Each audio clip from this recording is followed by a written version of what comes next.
কিছুদিন মধ্যে আমরা এখানে এই পদক্ষেপ নেওয়ার পরে সঙ্গে আমরা ধন্যবাদ জানাই আমাদের উনি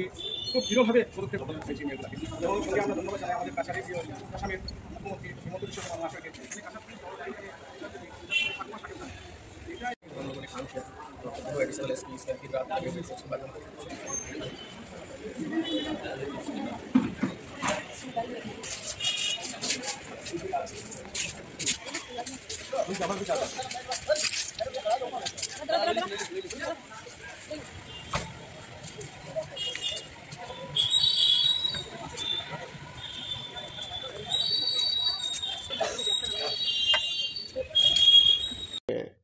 কালাইন থানাত এটা মোকৰ্দমা ৰুজু হয়। মোকৰ্দমাটো যিজনে মোকৰ্দমা দিছিলে মানুহগৰাকীয়ে আমাক জনায়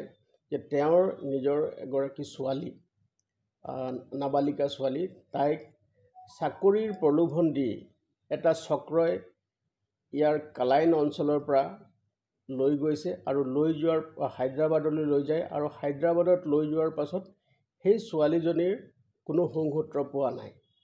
গতিকে সেই সংক্ৰান্তে যেতিয়া আমি এটা মোকৰ্দমা ৰুজু কৰোঁ আৰু মোকৰ্দমা ৰুজু কৰি আমি জোৰ তদন্ত আৰম্ভ কৰোঁ আৰু সেই সংক্ৰান্তে স্থানীয় যি ৰাইজ আছে, গুমৰা চাহ বাগিচাৰ ৰাইজ, সকলো ৰাইজ আমাৰ ওচৰত আহিছিলে। তাৰপিছত বিষয়টো আমি গুৰুত্ব সহকাৰে লৈ আমি তাক টেকনিকেল এনালাইচিছৰ জৰিয়তে আমি নিশ্চিত কৰোঁ যে সেই নাবালিকা ছোৱালীগৰাকীক ৰাজস্থানৰ এটা কোনোবা অঞ্চলত নি এই দুষ্ট চক্ৰই বিক্ৰী কৰি দিছে। গতিকে সেই সংক্ৰান্তে যেতিয়া আমি আৰু বিশেষভাৱে তাৰ যি অনুসন্ধান আছে তাৰ ভিতৰত আমি যেতিয়া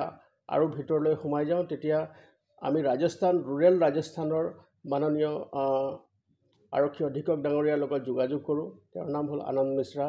IPS অফিচাৰ হয়। তেখেতৰ লগত যোগাযোগ কৰি তেওঁ সম্পূৰ্ণৰূপে আমাক সহযোগ কৰে আৰু লগে লগে আমাৰ বিষয়টো যেতিয়া মাননীয় আৰক্ষী সঞ্চালক প্ৰধান ডাঙৰীয়াৰ আমি দৃষ্টিগোচৰ কৰোঁ আৰু লগে লগে তেওঁ আমাক নিৰ্দেশ দিয়ে যে অতি শীঘ্ৰেই সেই মহিলাগৰাকীক উদ্ধাৰ কৰি আনিব লাগে। আৰু লগে লগে আমি এটা বিশেষ দল এটা গঠন কৰোঁ, আৰক্ষী দল এটা WSI মহেশ্বৰী দাসৰ নেতৃত্বত 4জনী